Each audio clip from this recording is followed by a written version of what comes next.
Hey everyone, welcome back to the channel. It is Thursday, a beautiful day outside, but inside my office, it is pure chaos as we dive into today's soap drama. Let's get right into it. And honestly, I am just so tired today, guys. I've been staring at this screen for what feels like hours, just trying to process the sheer audacity of the people on this show. It's like every time you think they can't possibly make a worse decision, someone says hold my coffee and does something completely unhinged. But here we are. Another day, another massive pile of drama to sift through before my deadline hits. I mean, I care. I really do. But sometimes you just want to shake these characters until their teeth rattle. Let's talk about Forrester Creations first, because wow, the HR department there, if they even have one, must be crying themselves to sleep every single night. I mean, the lawsuits alone should have bankrupted this company years ago, but somehow they just keep chugging along, letting personal vendettas dictate corporate policy. So, we really need to talk about Melissa Dillon and Elektra Forrester. A few episodes ago, Elektra laid down the law. She told Dillon to back off Will Spencer. She explicitly wanted Dillon to give Will the space to grieve their relationship. Which, okay, is a little dramatic, but Elektra just dumped the guy after he literally punched her grandfather Eric in the face during a violent bar brawl with RJ. So yeah, maybe a little grieving time is appropriate. Will is spiraling. He's drinking too much, he's depressed, he's lost his job, and he's lost the girl he loves. He is a mess. But Dillon does not care. Dillon has zero chill. She is on a mission, and she does not care who she has to step on to get what she wants. And let's be real, Dillon has been waiting for this exact moment for weeks. She is not some innocent bystander who just happened to fall for her boss's ex-boyfriend. No, she's been lurking in the shadows. She followed a drunken, depressed Will back to his beach house. She played the supportive, caring friend, but she was totally calculating every single move. She knew exactly what she was doing when she sat on that couch with him. And now she is throwing it all right in Elektra's face with a smile. It is so calculated, so cold, and honestly, a little bit terrifying. In Thursday's episode, Dillon just lets the mask slip completely. Elektra tries to pull rank, tries to act like the authoritative boss and the wounded ex-girlfriend all at once, and Dillon just laughs in her face. Dillon literally tells Elektra that she is pursuing Will out of love, not some passing obsession. She is staking her claim. And then she takes it a step further. She mocks Elektra. She actually mocks her, right there in the office. It's like she has a death wish for her career, but she just doesn't care. Dillon calls out Elektra's prudishness. She actually said that. She actually said that out loud to a Forrester, and honestly, maybe I'm being too harsh on Dillon, but I kind of laughed. Okay, that sounded dramatic, but you get what I mean.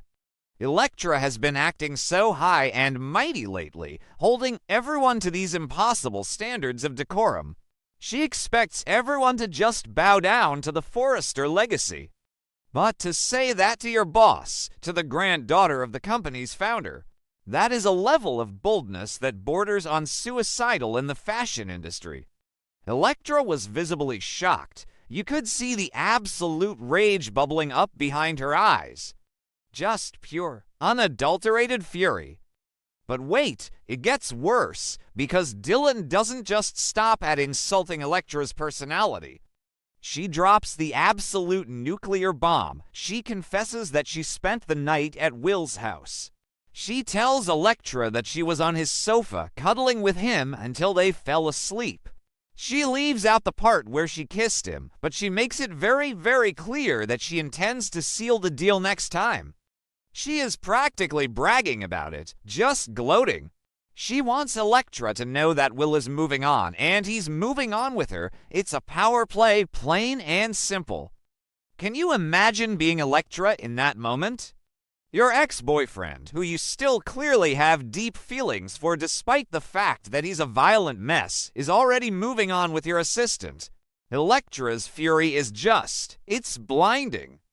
She is incapacitated by rage, and honestly, who can blame her?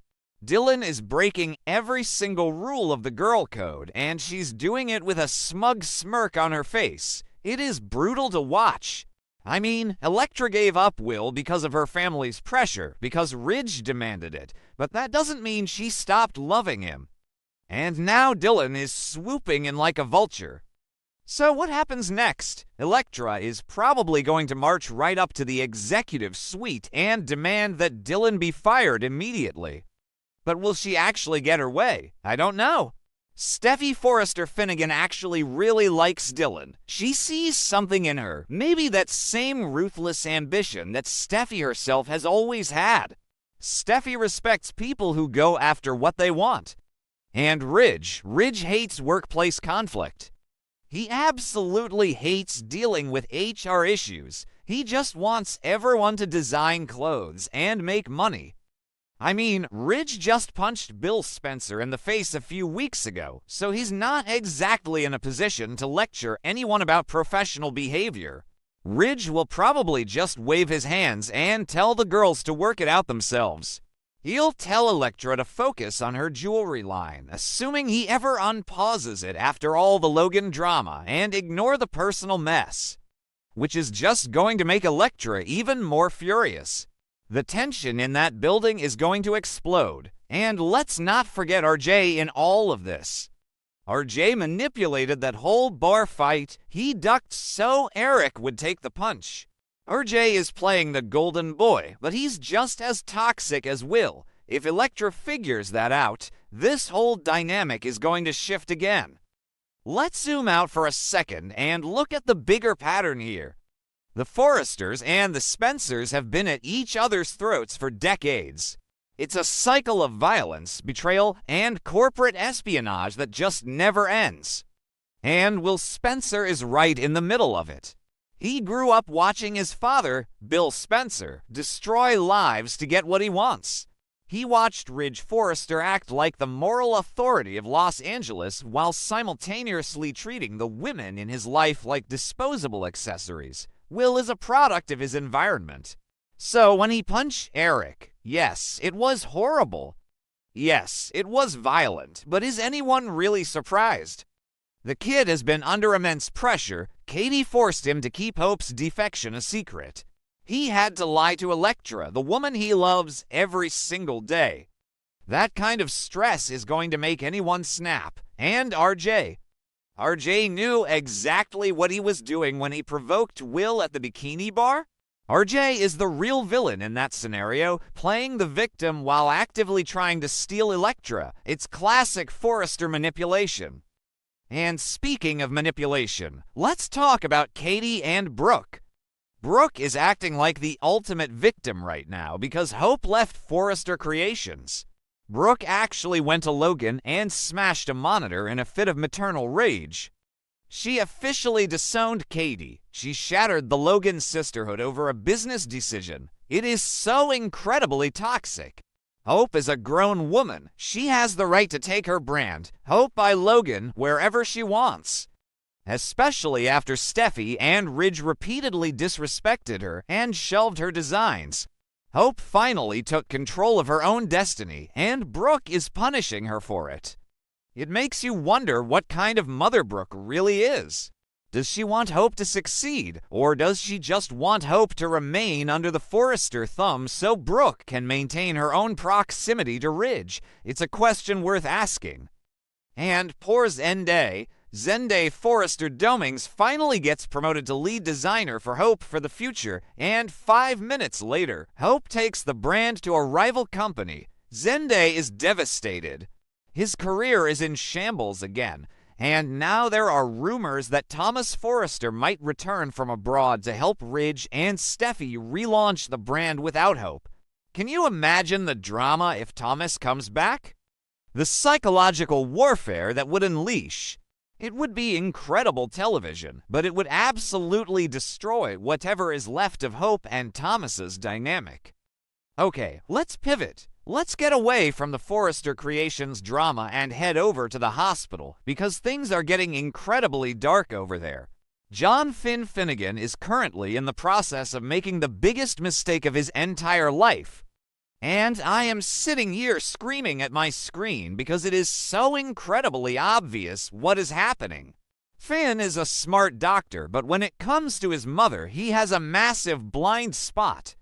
A blind spot that is going to get someone killed. Steffy is completely distracted right now. She is obsessed with the Logan versus Forrester corporate war. She is fuming over Hope Logan Spencer defecting to Katie's company and launching that surprise fashion show. I mean, Hope really did a number on them. She took Deke Sharp's designs and completely hijacked Eric's haute couture launch. Steffy is in full damage control mode, trying to save Eric's line from becoming a massive financial flop. She is so focused on destroying Hope and Katie that she is completely missing the fact that her husband is crumbling right behind her back. She is fighting a war on the wrong front. But Taylor sees it. Taylor is a psychiatrist, after all, even if she rarely acts like a good one. Taylor is noticing the cracks in Finn's armor. She sees him wavering. Finn keeps telling Steffy that he won't let Sheila Carter back into their lives, that Steffy and the kids are his absolute priority. He says the words, but his eyes tell a completely different story. He is totally conflicted. He wants to believe the best in people, and Sheila knows exactly how to exploit that weakness. In Thursday's episode, Taylor sits Finn down and really interrogates him. She asks him point blank what he is thinking about this whole Sheila situation. She wants to know if he is really as solid as he claims to be. And Finn, oh my God, Finn actually admits it. He admits that he thinks Sheila has changed. He tells Taylor that maybe it would be better for everyone if Steffy considered letting Sheila step back into their lives. He feels bad because Sheila signed the divorce papers for Deacon Sharp. He thinks that is proof of her redemption. What is wrong with this man? Seriously, what were the writers thinking? Who actually believes this is going to end well? Let's just review the history here for a second. Sheila shot him. She shot Steffy. She left them for dead in a dirty alleyway. She faked her own death with a bear attack. She wore a lifelike mask to stalk them. And now Finn is just like, oh, she signed some divorce papers. She must be a good person now. It is infuriating. It is so incredibly naive that it borders on sheer stupidity. I want to feel bad for Finn because he just wants a mother, but I can't. I just can't do it anymore. And let's talk about Sheila's latest stunt. She actually dropped to her knees in front of Steffy. She begged for forgiveness. She put on this massive, theatrical display of desperation. Steffy was shocked, and honestly, even Steffy seemed to hesitate for a split second, wondering if maybe, just maybe, Sheila was being genuine. But it's a trap. It is always a trap with Sheila Carter. She knows exactly how to play the victim when it suits her. She is a master manipulator, and Steffy needs to remember that. That kneeling stunt, that wasn't submission. That was a massive warning sign. It shows that Sheila is losing control. She is desperate, and a desperate Sheila is a deadly Sheila. If she doesn't get what she wants, she is going to snap. We already know she's secretly plotting to eliminate Taylor because Taylor took Deacon from her. Sheila is faking this whole reformed act, and the fact that Finn is falling for it is just going to give her the opening she needs to strike. She is going to use Finn to get into that house, and once she is in, nobody is safe. Not Steffy, not Hayes, not Kelly, nobody. I was sitting here thinking about it, and maybe Finn's desperation for a maternal figure is just so deep-seated that it overrides his basic survival instincts. Lee Finnegan raised him, and Lee is a strong, fierce woman, but she can also be incredibly cold and calculating. We've seen Lee acting suspiciously friendly towards Sheila lately, which makes me wonder if Lee is playing a long con. Is Lee setting a trap for Sheila, or is Lee actually falling for Sheila's act 2? If Lee and Finn both let their guard down, Steffy is going to be completely isolated. Steffy will be the only one standing between Sheila and her children. That is a terrifying position for a mother to be in, especially a mother who is already battling severe PTSD. Steffy's reaction to Sheila dropping to her knees was fascinating to watch. Jacqueline McInnes would play that scene brilliantly. You could see the disgust, the fear, and the sheer disbelief on her face. Steffy knows that Sheila is performing. Steffy knows that every tear Sheila sheds is calculated. But when someone is begging you, on their knees, it triggers a human response. Steffy had to actively fight her own empathy in that moment, and that is what makes Sheila so dangerous. She weaponizes human empathy. She uses people's goodness against them. Deacon fell for it. Finn is falling for it. But Steffy is a survivor. She is not going to let Sheila win. But if Finn pushes the issue, Steffy might have to choose between her marriage and her safety. And knowing Steffy, she will choose safety every single time. She will pack up Hayes and Kelly and flee to Paris before she lets Sheila near them. And if Steffy leaves, what happens to Finn? He will be completely broken. And Sheila will be right there to pick up the pieces. That is Sheila's ultimate goal. She wants to isolate Finn from everyone else so that she is the only person he has left. She wants to be the center of his universe. It is a sick, twisted obsession, and Finn is walking right into the spider's web. I just want to reach through the screen and shake him. Wake up, Finn, open your eyes. And while all of this is happening, we have other characters dealing with their own quiet tragedies. Daphne Rose Walton just received a devastating infertility diagnosis from Dr. Lee Finnegan. She is going through early menopause, and her dreams of having a biological child with Carter are shattered. Carter is trying to be supportive, but you can see the heartbreak in his eyes too. It's a deeply emotional storyline that is getting completely overshadowed by the corporate wars and the Sheila Carter circus. And there are rumors floating around that Melissa Dillon's sudden pursuit of Will Spencer might somehow tie into Daphne and Carter's path to parenthood. Could Dillon end up being a surrogate? Or is that just wild fan speculation? In this show, nothing is off the table. And let's not forget Liam Spencer, who is running around trying to play bodyguard for Hope's shattered mental health after Brooke disowned her. Liam is frantic, trying to fix a situation that is completely out of his control. Everyone in Los Angeles is just spiraling right now. Honestly, I need a nap. This show is exhausting right now, but I can't look away. Between Dillon's ruthless climb to the top over Elektra's broken heart and Finn's absolute refusal to learn from history, we are setting up for some massive explosions in Los Angeles.